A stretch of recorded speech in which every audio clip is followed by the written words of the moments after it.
Keisha had never seen so much blood on marble floors. The old man lay at the bottom of the staircase, his breathing coming in short gasps, heart pills scattered everywhere. The mansion was empty. Whoever lived here was alone tonight. She should have just left the food and gone. Her car was dying. She was 3 hours late for her second job. Tomorrow's eviction notice was already taped to her door. But something in his eyes reminded her of her grandmother. "I've got you," she said, helping him to her Honda. The storm turned her 20-minute drive into an hour of hell. Her engine died twice.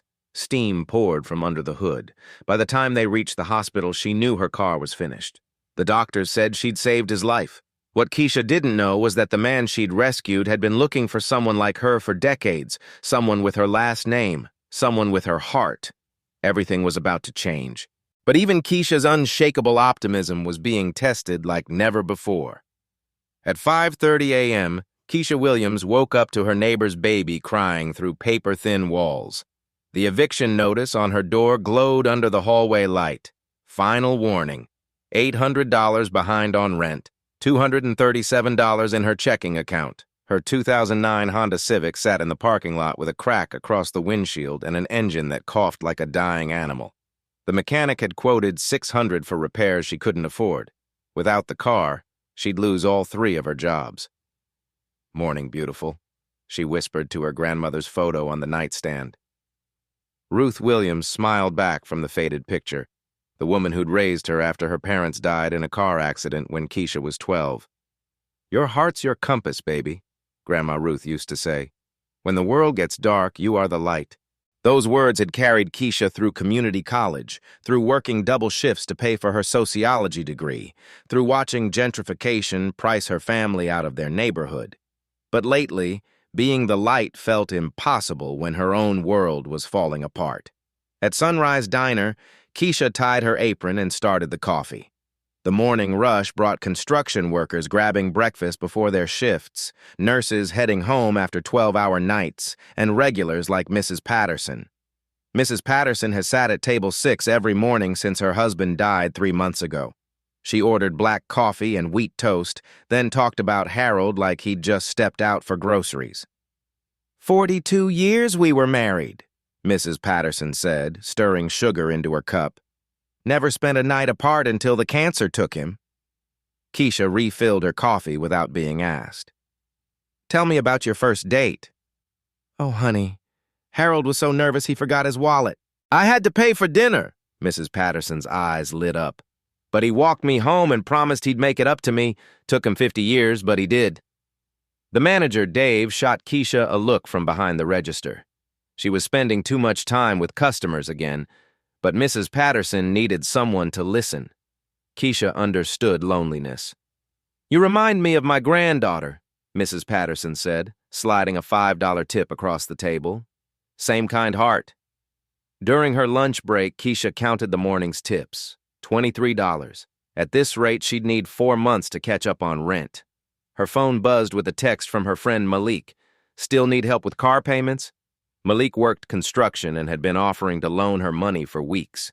But Keisha couldn't take advantage of his kindness. He had his own family to support. Her afternoon delivery route for Quick Bite took her through downtown, past the gleaming office towers where she used to dream of working after college. Her sociology degree hung in her apartment like a broken promise. She'd wanted to help people, maybe work for social services or a nonprofit. Instead, she carried bags of gourmet food to people who earned more in a day than she made in a month. The irony wasn't lost on her. She delivered meals to apartments in her old neighborhood, the same buildings where her family used to live before developers bought everything and raised the rents. Now she couldn't afford to live in the place where she grew up. "Another delivery to Riverside Manor," her app announced, the richest neighborhood in the city. Keisha had never been up there, but she'd heard stories. $1-million homes hidden behind gates, the kind of wealth that seemed like another planet. Her Honda struggled up the hills, engine temperature climbing. She pulled over twice to let it cool down. At this rate, the car wouldn't last another week. Between deliveries, Keisha stopped at a gas station where a teenage girl was counting quarters for a candy bar. The girl came up 50 cents short. "Here," Keisha said, handing her $2. "Get yourself something to drink, too." "I can't," Sure you can. We all need a little sweetness sometimes. The girl smiled, and Keisha felt something lighten in her chest. Grandma Ruth was right. Being the light didn't cost money. It just cost caring. Her phone rang as she got back in the car. Unknown number. Miss Williams, this is about your student loan payments. You're 60 days past due. Keisha's stomach dropped. Another bill she'd forgotten in the chaos of trying to survive. I can make a partial payment next week. We need full payment, or we'll have to start garnishment proceedings. The call ended. Keisha sat in her car watching the sun set, doing math in her head. Even if she worked every hour she could get, there wasn't enough money. Something had to give. That night, driving home from her cleaning job at the office building, Keisha made a decision. She'd call her aunt in Atlanta. Maybe she could stay there until she got back on her feet, start over somewhere cheaper. But first, she had one more delivery to make. The app showed an order for Riverside Manor. Premium steak dinner. $80 order means maybe a decent tip. As she drove toward the hills, storm clouds gathered overhead. The weather app warned of severe thunderstorms. Her windshield wipers needed replacing. Just one more delivery, she told herself. Then tomorrow I'll figure out the rest of my life. What Keisha didn't know was that this delivery would change everything. What happened next would force Keisha to choose between her survival and a stranger's life. The storm hit like a freight train at 8:15 p.m.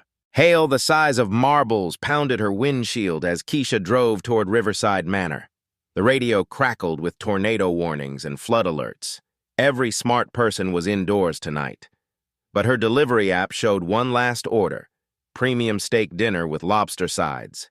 $87 worth of food. If the customer tipped well, she might have enough for groceries this week. Her Honda wheezed up the winding roads into the hills. Steam started rising from under the hood again. The temperature gauge climbed into the red zone. She'd have to stop soon or risk destroying the engine completely. GPS led her through gates she'd only seen in movies. Massive estates hidden behind stone walls. Security cameras tracked her movement. Manicured lawns that probably cost more to maintain than she made in a year. 1247 Riverside Drive, her phone announced. Keisha pulled into a circular driveway that could fit 10 cars. The mansion loomed against the storm clouds. 3 stories of marble and glass with columns that belonged in a museum. But something was wrong. The front door hung wide open, swaying in the wind. No porch lights, no security lights, just darkness except for a faint glow from an upstairs window. She sat in her car, engine ticking as it cooled. Every instinct told her to leave the food by the door and run. The storm was getting worse. She was already 40 minutes late for her cleaning job at the office building. If she missed another shift, she'd be fired. But the open door bothered her. In a neighborhood like this, doors didn't just hang open during storms. Keisha grabbed the insulated bag and sprinted through the rain. Her shoes slipped on the marble steps as she reached the entrance. "Hello? Food delivery!" she called into the darkness. The foyer was bigger than her entire apartment. Marble floors reflected lightning flashes from outside. A grand staircase curved upward into shadows. Everything screamed wealth and emptiness. Then she heard it, a weak voice from somewhere inside. "Help! Please!" Keisha froze. That wasn't a customer complaint. That was desperation. "Sir, where are you?" "Here. Can't breathe." Following the voice, she found him at the bottom of the staircase, an elderly white man in an expensive navy suit lying on his side, one hand clutched to his chest. His face was gray, lips tinged blue. Sweat beaded on his forehead despite the mansion's air conditioning. Scattered around him were white pills from an overturned prescription bottle. Heart medication. "Oh, God," Keisha whispered, dropping the food bag. She knelt beside him, her delivery training forgotten. "Sir, what happened?" "Chest pain," he gasped. His breathing was shallow and rapid. "Tried to get a phone upstairs. Fell." Keisha checked her phone. No signal. The storm must have knocked out the cell towers. She looked around for a landline but didn't see one in the massive foyer. The man's pulse was weak and irregular under her fingertips. She'd felt this before when Grandma Ruth had her heart attack 5 years ago. The same clammy skin, the same desperate breathing. This man was dying. "What's your name?" she asked, trying to keep him conscious. "Richard," he whispered. Richard Harrison. His watch caught her attention, not just expensive, but museum quality. A Patek Philippe that cost more than most people's cars. His cufflinks were monogrammed RH in gold. Even dying, there was something commanding about his presence.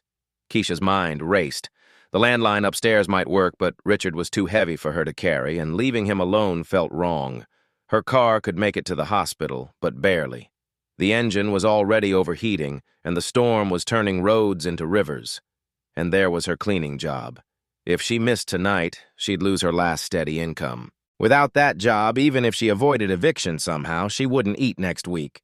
Her phone buzzed with a text from her supervisor. "Where are you? Final warning." Richard's breathing grew more labored. His eyes found hers, and she saw the fear there. The same look Grandma Ruth had in the ambulance that night. "My daughter," he whispered. "Lives in California. Haven't spoken in 2 years. The regret in his voice broke something inside Keisha. Here was a man with everything money could buy, but dying alone during a storm, thinking about the family he'd lost touch with. Keisha made her choice.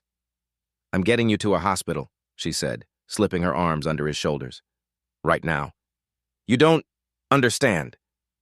Richard tried to protest. "Too dangerous. Your job." "My job can wait. You can't." As she helped him toward the door, lightning illuminated the mansion's entrance hall. On a side table, she glimpsed framed photos, Richard with politicians, celebrities, business leaders, a crystal award reading Humanitarian of the Year. But none of that mattered now. All that mattered was getting him to help before it was too late. What Keisha didn't know was that saving Richard Harrison's life would cost her everything she had left, and give her everything she'd ever dreamed of. But the journey to save his life would cost Keisha everything she had left. Getting Richard to her car was like moving a mountain. He was taller than she'd realized and even weakened. His frame was substantial. Each step sent shooting pains through her back as she supported his weight.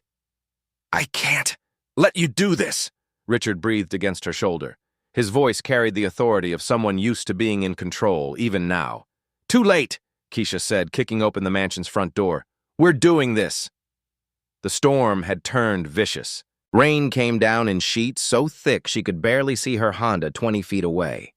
The circular driveway had become a small lake.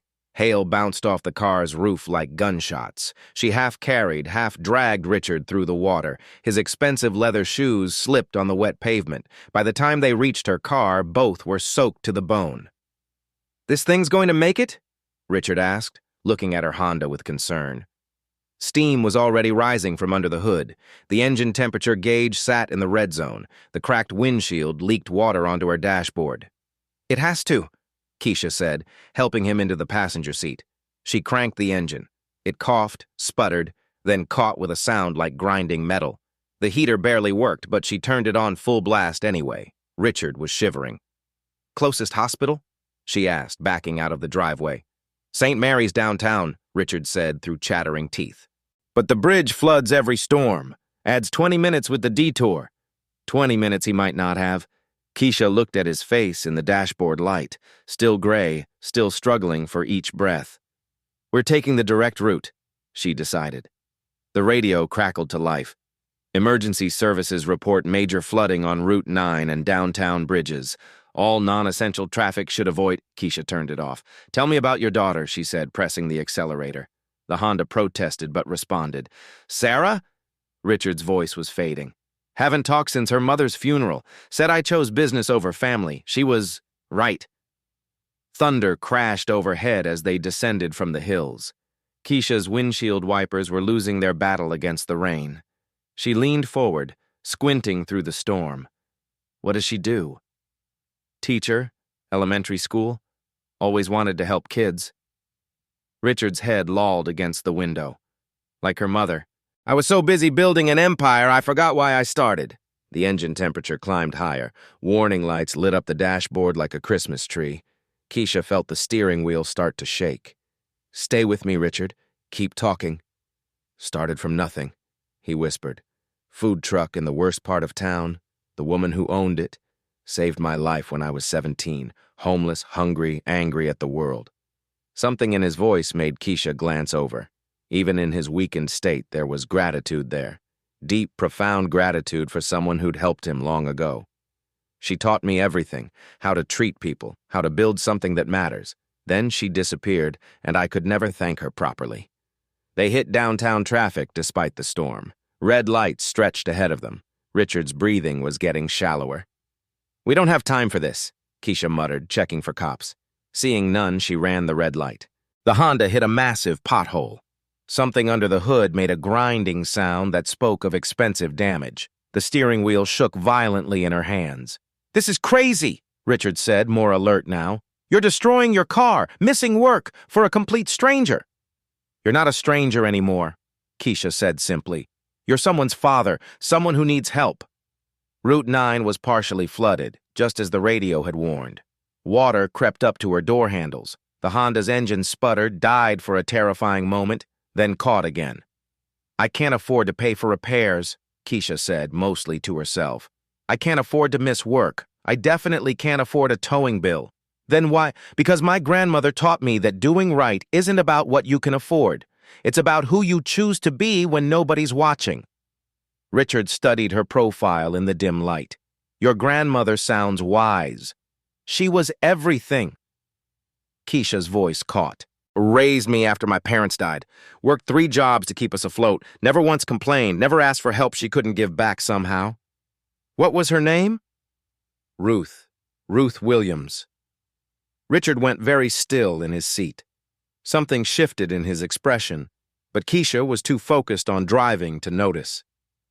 St. Mary's emergency room appeared through the rain like a beacon.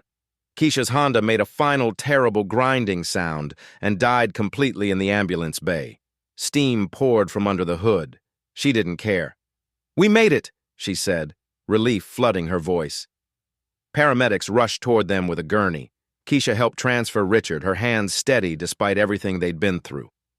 "Ma'am, how long has he been experiencing symptoms?" a paramedic asked. "About an hour. Chest pain, difficulty breathing, found him collapsed." They wheeled Richard through the automatic doors.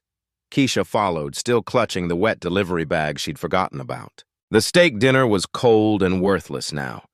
In the bright ER lights, she got her first clear look at Richard. His suit was custom-tailored, probably worth more than she made in 6 months.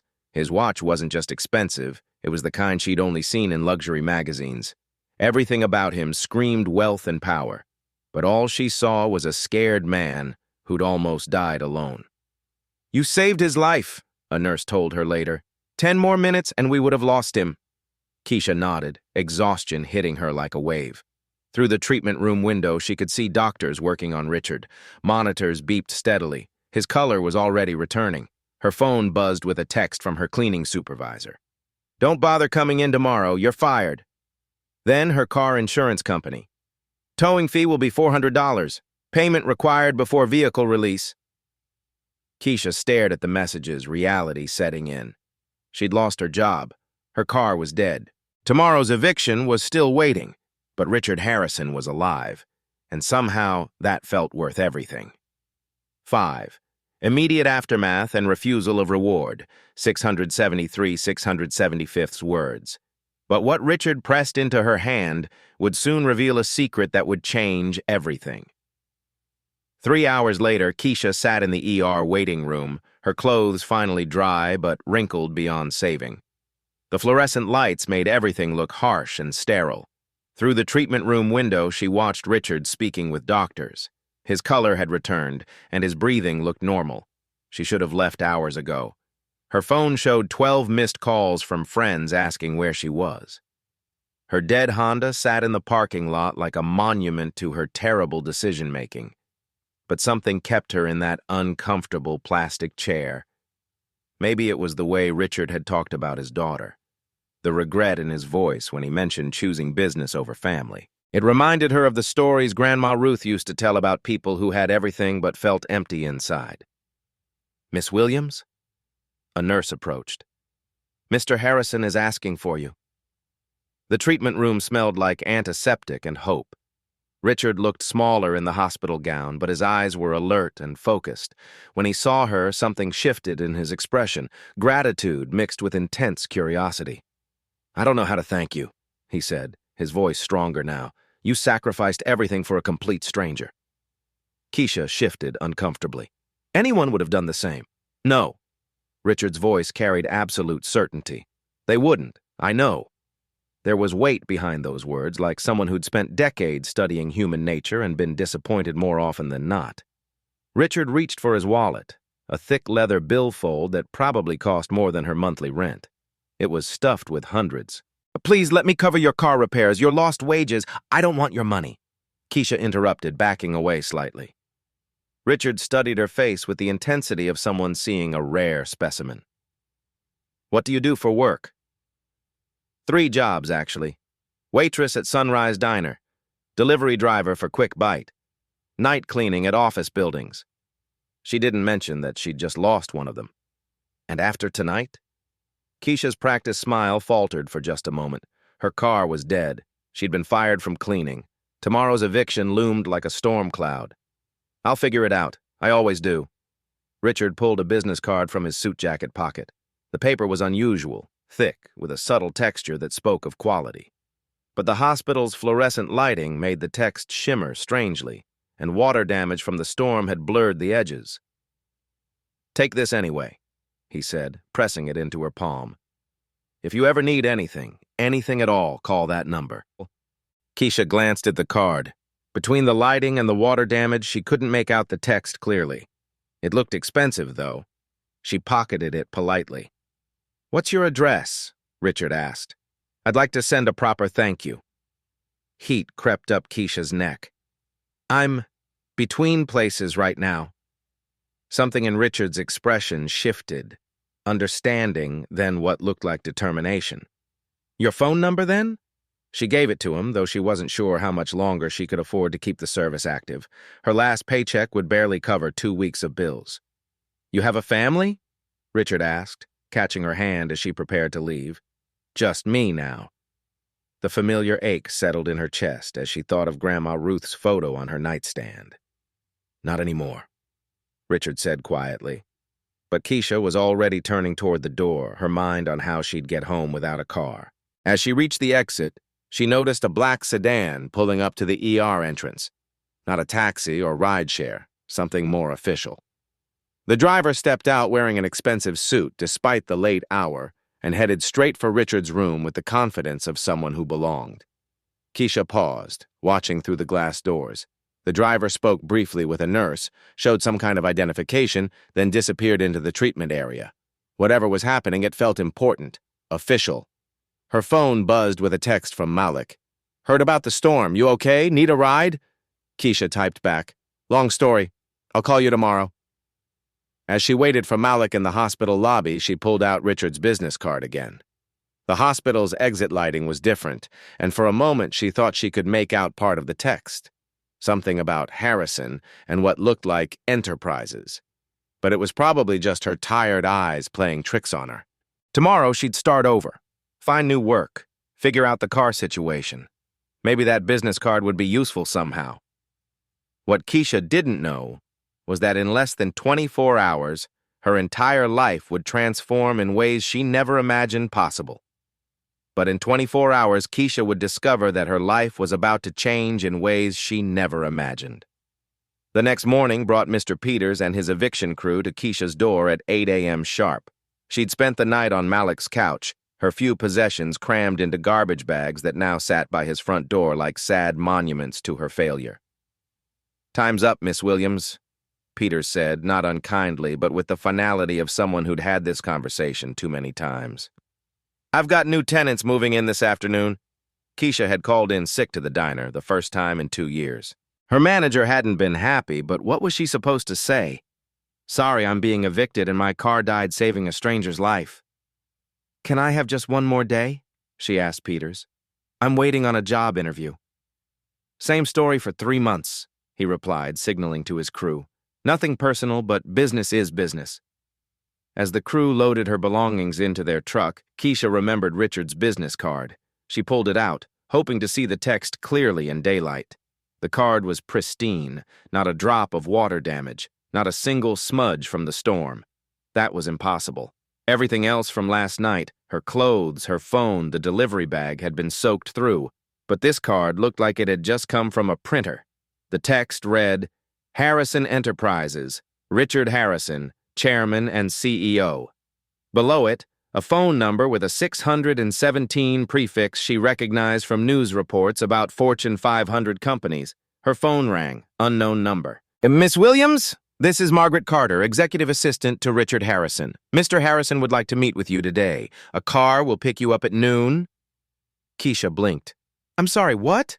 Why? He'll explain everything when you meet. What's your current location?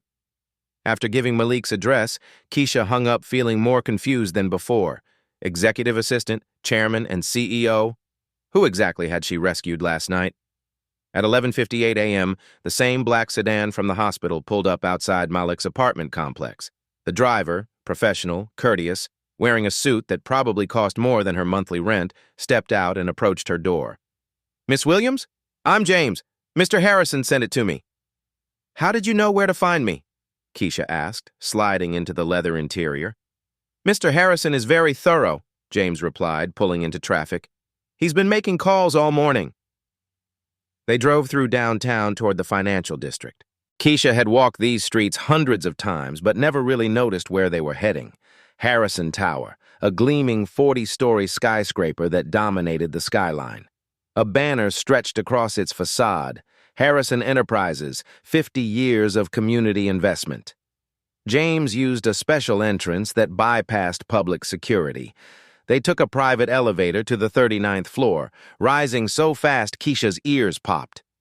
Mr. Harrison will see you shortly, said Margaret Carter, a sharp-dressed Asian woman who led Keisha to a waiting room with floor-to-ceiling windows overlooking the entire city. Through the glass, Keisha could see Richard in a massive corner office, speaking animatedly on the phone. He looked completely different from the dying man she'd rescued. Powerful, commanding, in his element. On his desk, she glimpsed newspapers, legal documents, and what appeared to be a thick file with her name clearly visible on the tab. A file with her name. How was that possible? The truth about who Richard really was would be just the beginning. Richard's office was a monument to success.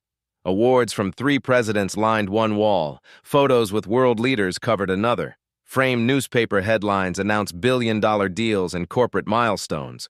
But what caught Keisha's attention was an entire wall dedicated to something different. Inner-city schools, community centers, scholarship recipients. Keisha, thank you for coming. Richard stood easily, moving far better than last night. Please sit. We have quite a lot to discuss. I still can't believe you're... this. She gestured at the opulent office, the view of the entire city below. Richard chuckled, settling into his chair. Harrison Enterprises. Started with a food truck 50 years ago, believe it or not. He pointed to a faded photograph on his desk. A young black woman standing beside a small lunch wagon with Ruth's Kitchen painted on the side. That's Ruth Williams. She gave me my first job when no one else would hire a 17-year-old kid from the projects. Keisha's blood turned to ice. What did you say? Ruth Williams. Sweetest woman I ever met. Had a granddaughter she was raising after some terrible family tragedy. I talked about that little girl constantly. Richard's eyes met Keisha's. Smart as a whip. Heart bigger than the ocean, she used to say. Sound familiar? The room seemed to tilt. Keisha gripped the arms of her chair. That's impossible. Your grandmother saved my life 40 years ago, just like you saved mine last night. Richard's voice was gentle but certain. I was homeless, hungry, angry at a world that had thrown me away. Ruth gave me work when no one else would look at me twice. He pulled out another photo, young Richard and Grandma Ruth standing together in front of the food truck, both smiling broadly. Richard looked maybe 19, wearing clothes that had seen better days but with hope in his eyes. She taught me to read financial newspapers, showed me that where you come from doesn't define where you can go. Most importantly, she taught me that how you treat people when you have nothing reveals who you really are. Keisha stared at the photo, seeing her grandmother young and vibrant, full of the same energy that had carried their family through everything. She never mentioned having a business. She never told me about you. Ruth wouldn't take credit for helping people. She'd say, Richard, I'm not doing charity. I'm investing in potential. His voice carried deep affection. When I made my first $1 million, I went back to thank her properly. The food truck was gone. The building had been torn down. Ruth had disappeared. Richard activated a wall screen showing search documents, private investigator reports, and database queries spanning decades. I've been looking for her, for you, for 20 years. Every Ruth Williams in the country, every family connection, every lead. But why? Because everything I built came from her wisdom. Richard gestured toward his empire beyond the windows.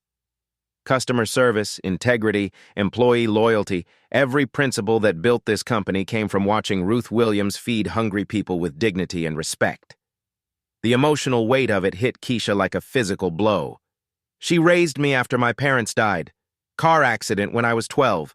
Ruth worked 3 jobs to keep us going, never once complained. And last night, when you told me your name in the car, when you talked about your grandmother who raised you, Richard's voice carried wonder. I knew. After 40 years of searching, Ruth's granddaughter found me. He pulled out a manila folder thick with documents. The paramedics told me what you sacrificed. Your car, your job, your apartment, all to save a stranger. That's exactly what Ruth would have done. Keisha's mind reeled. But I don't understand why you were looking for us. Richard activated another screen showing architectural plans for a beautiful modern building with gardens and community spaces. The Ruth Williams Community Center. I've been planning it for 15 years. Job training, education, microfinance for small businesses, everything she believed in. The designs took Keisha's breath away. Bright classrooms, computer labs, a commercial kitchen, even a small medical clinic. I always planned to name it after her, but I wanted family permission. More than that, I wanted Ruth's granddaughter to help me run it. Keisha stood overwhelmed. Through the window, she could see her old neighborhood in the distance, the area the community center would serve. You want me to run this? The center needs an executive director, someone who understands the community because they've lived the struggle, someone with Ruth's heart. Richard joined her at the window. Last night proved you inherited her most important gift, seeing people's humanity when they need help most. He opened his desk drawer and pulled out a small, worn notebook. There's something else. Ruth kept this. Records of everyone she helped over the years. Names, stories, contact information. There are over 300 people here. Keisha's hands trembled as she took the notebook. The first entry in Grandma Ruth's careful handwriting. Richard Harrison, age 17, situation, homeless, hungry, determined, potential, unlimited, investment, job, guidance, belief. Your grandmother created a network without realizing it, Richard continued. These people, our people, they're all successful now. Business owners, teachers, nurses, mechanics, and they've been waiting 20 years to give back. Richard's voice grew excited. The community center isn't just my dream anymore, Keisha. It's theirs, too. They want to honor Ruth's memory by continuing her work. Keisha flipped through pages of Ruth's careful notes about people she'd helped. Each entry showed the same pattern, seeing potential where others saw problems, investing in humanity rather than just handing out charity. She never told me, Keisha whispered. Ruth never boasted about her impact, but she changed hundreds of lives, one person at a time. Richard's voice was thick with emotion. And now her granddaughter can help us change thousands more. But accepting Richard's offer would mean taking on more responsibility than Keisha ever imagined. Richard led Keisha to a conference room where a team of architects, lawyers, and community development specialists waited with detailed plans spread across a mahogany table that could seat 20 people.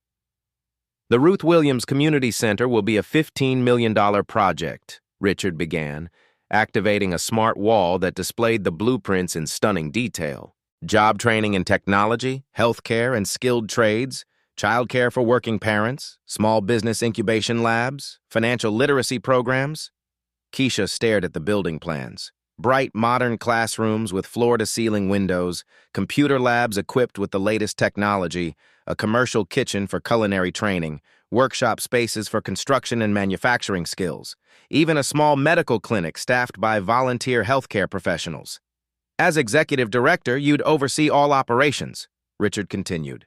Starting salary, $120,000 annually, full benefits, housing allowance, and equity in the consulting firm will create to expand this model to other cities. The numbers hit Keisha like a physical force. Yesterday, she had $37. Today, someone was offering her more money than she'd ever dreamed of earning. "I don't have the qualifications." "You have the most important qualification," interrupted Margaret Carter, pulling up a presentation on the screen. "You've lived the struggle our clients face, but we won't throw you in unprepared." The presentation showed a comprehensive 6-month training program, Harvard Business School executive education, site visits to successful community centers in Chicago, Atlanta, and Detroit, leadership development with some of the country's top nonprofit executives.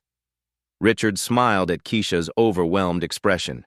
"You won't be alone in this. Remember Ruth's notebook? We've contacted 50 of the people she helped. They're forming an advisory board." The screen filled with video messages from successful professionals. A restaurant owner offering culinary program space, a nurse practitioner volunteering medical services, a tech entrepreneur donating computers and training software. "Mrs. Patterson?" Keisha gasped, recognizing a familiar face among the video testimonials. "From the diner?" "Ruth helped her start nursing school 40 years ago," Richard explained. "She's been waiting to pay it forward ever since." Margaret displayed demographic studies of Keisha's old neighborhood. Current unemployment rate, 23%. High school graduation rate, 67%. Single-parent households, 45%. These aren't just statistics. They're your neighbors who need exactly what Ruth would have offered. The plans included partnerships with local schools for dual enrollment programs, apprenticeships with union trades, and microfinance loans for aspiring entrepreneurs starting their own businesses. "We project serving 500 people in year 1, 2000 by year 3, explained Dr. Sarah Kim, the economist on Richard's team. "Average income increase for participants, 85%. New businesses created, approximately 50 annually." Richard opened another folder showing a beautifully designed apartment. "You'll live in the director's residence above the center, fully furnished, all utilities included, overlooking the community garden where residents can grow their own food." He slid a contract across the table. "Your current debts, your car situation, your back rent, all handled immediately. Consider it an investment in the center's leadership." Keisha's throat tightened. "This feels like charity." "It's business," Richard said firmly. "Smart business. Community investment generates measurable returns, economic, social, and personal. Ruth understood that before it became trendy in corporate boardrooms." He showed her economic studies from similar projects nationwide. Communities with strong job training centers see 15% increases in property values, 30% reduction in crime rates, 40% increase in small business formation. Margaret pulled up the final presentation slide, a map of the United States with dozens of locations marked in red. "If our pilot succeeds, and with you leading it we believe it will, we'll franchise this model nationwide. You'd oversee national expansion as chief operating officer." "Why are you all so confident in me?" Keisha asked, looking around the room at expectant faces. "Because Richard Harrison hasn't been wrong about people in 30 years, Margaret replied. "And because Ruth Williams saw something special in you before you could even walk." Richard leaned forward. "Construction starts in 60 days. Your training program begins next Monday. You'll spend 2 weeks each at our partner centers, learning what works and what doesn't." He handed her an official offer letter in a leather portfolio. "Take the weekend to decide, but Keisha, this project is happening with or without you. The question is whether Ruth's granddaughter will help us honor her legacy the right way." The weight of responsibility settled on Keisha's shoulders. "What if I fail? What if I'm not ready for something this big?" "Ruth wasn't ready to run a business either," Richard said gently. "She was a single mother working factory jobs when she started that food truck. But she had something more valuable than experience. She understood people." He pointed to Ruth's photo on the wall. "Your grandmother didn't quit when things got difficult. She fed people when she was hungry herself. She invested in others when she had nothing to spare." Keisha held the offer letter, feeling its weight. Through the conference room windows, she could see her old neighborhood in the distance, blocks of struggling families, boarded-up businesses, dreams deferred by circumstances beyond anyone's control. "If I say yes," she asked slowly, "what happens to the people who need help tomorrow while we're building and planning and training?" Richard's face broke into the first genuine smile she'd seen from him. Now that's exactly what Ruth would have asked. He activated one final screen showing mobile unit designs. The Ruth Williams Mobile Resource Center. Food assistance, job placement, emergency aid. Launches next week operating from retrofitted food trucks. He paused meaningfully. Full circle. The room fell silent as everyone waited for her answer. But the real test would be whether the community would embrace what Keisha and Richard were building. 6 months later, Keisha's life looked like someone else's dream. Her morning routine had completely transformed. Instead of 3 alarm clocks and overdue bills scattered on her nightstand, she woke to architectural updates and program enrollment reports. Harvard Business School textbooks replaced collection notices. Her apartment above the nearly completed community center overlooked gardens where residents grew vegetables and children played. At 7 a.m., she stood in the main construction area, hard hat on, discussing timeline adjustments with contractors. Many of them were local residents, part of Richard's commitment to neighborhood hiring. The building rose from what had been an empty lot, its solar panels gleaming in the morning sun. "Miss Williams," called out 17-year-old Marcus, one of their first apprentices, "the electrical crew wants to know about the computer lab outlets." Keisha smiled, remembering when she'd been his age with no clear path forward. "Tell them we're future-proofing for whatever technology comes next." The mobile unit program had exceeded every expectation. 3 bright yellow food trucks, each bearing Ruth's smiling face, served breakfast in different neighborhoods each morning.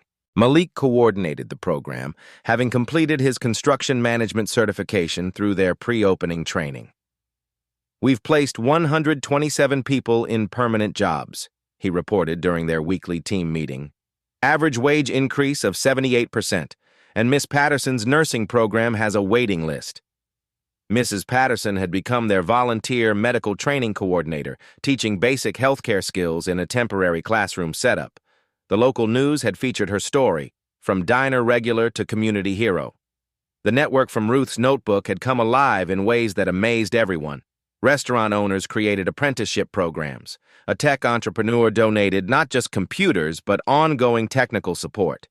A bank president personally managed their microfinance initiative for small business startups. By month 4, unexpected ripple effects began appearing. State representatives toured the facility, taking detailed notes. A federal grant application sat on Keisha's desk. $2.3 million for program expansion.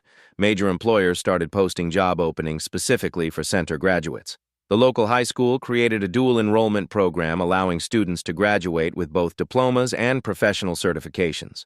3 neighborhood businesses that had been closed for years reopened due to increased foot traffic from center activities. Keisha's own transformation was remarkable. She'd gone from asking for help to being sought out for advice. Community center directors from Chicago, Atlanta, and Detroit called weekly, sharing strategies and seeking guidance. Harvard Business School requested a case study. Urban planning conferences invited her as a keynote speaker. Media coverage escalated from local to national. The Ruth Williams model, "Can Kindness Be Scaled?" appeared in major magazines. Policy experts studied their approach. City Council passed the Ruth Williams Community Investment Act, providing tax incentives for similar projects citywide. The numbers spoke for themselves. 127 permanent job placements with an 89% retention rate after 6 months. 34 new small businesses launched. 156 people enrolled in continuing education. 67 families moved above poverty-level income. 12 neighborhood businesses reopened. But the real impact showed in smaller moments. Children playing in the garden where Ruth's memorial bench sat, surrounded by tomatoes and herbs. Teenagers coding in the computer lab, designing apps to solve community problems. Adults in the commercial kitchen, preparing for food service certifications while cooking meals for their families. 15 cities had expressed interest in replicating the model. Franchise agreements were being drafted. Keisha's wall map showed potential locations from Portland to Miami. The grand opening was scheduled for the 1-year anniversary of the storm that had changed everything. Richard visited weekly, watching the transformation with satisfaction that went beyond business success. "Ruth would be proud," he said during one visit, observing Keisha coordinate between kitchen staff and job counselors with the confidence of someone born to lead. Corporate partnerships flowed in naturally. A medical equipment company relocated to be near their trained workforce. Technology firms recruited directly from their coding boot camp. Construction companies competed to hire their apprentices. Academic recognition followed. Harvard requested detailed case studies. Urban planning schools assigned their approach as required reading. Policy researchers cited their model in congressional testimony about community development. The breakthrough moment came when Sarah Harrison, Richard's estranged daughter, flew in from California after seeing national news coverage. She spent 3 days at the center, working alongside volunteers, watching her father interact with residents. "I see why you do this now," she told him last evening. "I see Mom's influence, and I see Ruth's." The reconciliation happened quietly, over dinner in the center's kitchen while Keisha taught cooking classes nearby. Some wounds needed time and shared purpose to heal. As opening day approached, the center buzzed with final preparations. Local artists completed a mural depicting Ruth's food truck surrounded by faces of people she'd helped. The main hall featured photos showing the progression from empty lot to thriving community hub. Keisha stood in the main hall holding Ruth's photo, surrounded by construction workers putting finishing touches on what had become more than a building. It was proof that one person's kindness could multiply across decades and transform an entire community. The circle was nearly complete. 1 year later, the circle of kindness Ruth started would complete in a way no one expected. The grand opening day arrived with perfect weather. The Ruth Williams Community Center gleamed in morning sunlight, solar panels catching the rays, gardens bursting with vegetables, children's laughter echoing from the playground that had been built where the empty lot once stood. Hundreds of people gathered for the dedication ceremony. Local families mixed with city officials, business leaders, and media representatives. The banner stretched across the entrance read, "Ruth Williams Community Center, where second chances become new beginnings." Keisha stood at the podium wearing a professional blazer but still greeting everyone personally. She'd learned to balance authority with accessibility, a skill Ruth would have admired. "My grandmother used to say, 'Baby, your heart's your compass,'" Keisha began, looking out at the faces that represented a transformed community. She never knew her simple kindness would grow into this. She unveiled the bronze dedication plaque, in memory of Ruth Williams, who fed the hungry, lifted the fallen, and believed that one person's compassion can change the world. The crowd applauded, but Keisha held up her hand. Ruth's story doesn't end there. An elderly black woman stepped forward from the crowd, elegant despite using a walking cane with eyes identical to Keisha's. Gasps rippled through the audience. "Everyone, I'd like you to meet my great-aunt, Dorothy Williams, Ruth's younger sister." Dorothy had been living in a nursing home 3 states away when she saw news coverage of the center's success. She'd recognized Ruth's photo immediately and contacted Richard's office. "Ruth always said kindness was contagious," Dorothy said, her voice carrying despite her age. "She just never knew how far it would spread." The surprise continued. Dorothy revealed that Ruth had kept detailed records spanning 40 years, not just the notebook Richard found, but dozens of journals documenting everyone she'd helped. She called it her investment portfolio. Dorothy smiled. Keisha announced the launch of Ruth's Legacy Fund, a program where center graduates committed to helping one person annually, creating an endless chain of support. The first graduate stepped forward, Malik, now running his own contracting business. "Last week, I hired a homeless teenager, gave him the same chance Ruth gave Richard, Richard gave Keisha, and Keisha gave me." Storm clouds gathered as the ceremony ended, the first since that life-changing night. But this time, everyone simply moved inside to continue celebrating. The center was designed for this, with spaces that brought people together regardless of weather. Richard joined Keisha by Ruth's memorial bench as the last guests filtered inside. "Think she would be proud?" Keisha touched the bronze plaque, then looked up at the building full of laughter and connection. "I think she's probably organizing a potluck in heaven and wondering why we took so long." The storm passed quickly, as summer storms do. When people emerged, they were exchanging phone numbers, making plans, building relationships that would outlast any building. The center emptied, but the connections remained, exactly as Ruth would have wanted. Above them, the lights in the director's apartment glowed warmly. Tomorrow would bring new challenges, new people to help, new opportunities to prove that kindness multiplied creates miracles. Ruth's compass had pointed them all toward hope. Ruth Williams never set out to change the world. She just decided to help one hungry teenager, but that single act of kindness, multiplied by choice after choice to care for others, created ripples that are still spreading 50 years later. Today, somewhere in your community, there's someone who needs exactly what you can give. Not money or fame or recognition, just human kindness. Maybe it's the coworker eating lunch alone. The neighbor is struggling with groceries. The stranger whose car broke down in the rain.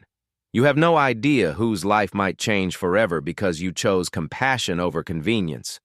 You might be feeding the next person who'll transform your entire community. Ruth's compass was simple.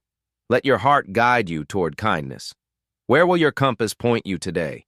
If this story inspired you to spread a little more kindness in the world, hit that like button and share it with someone who needs to believe in second chances. Because every story of transformation starts with someone who cares enough to help. What act of kindness will you do today? Tell us in the comments below.